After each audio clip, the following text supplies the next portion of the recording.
sa akin, kapag nagawa ko na yung purpose ko sa mundo, alam mo yun, marami kang napasaya, natulungan mo yung magulang mo, natulungan mo yung anak mo, nagawa mo na yung gusto mo sa buhay, nabili mo na yung mga gusto mo, naabot mo yung pangarap mo.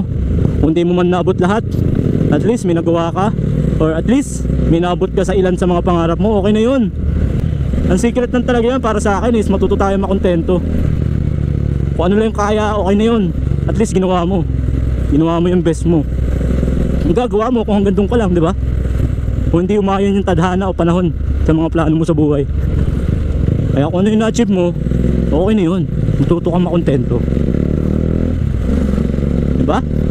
Yan lang kasimple. Kasi ako lagi kong sinasabi, mababaw lang yung pangarap ko eh. Pinababawan ko lang yung pangarap ko para madali kong abutin. Yan lang kasimple. Hindi naman masamang mangarap, sinasabi ng iba. Pero wag naman yung imposible.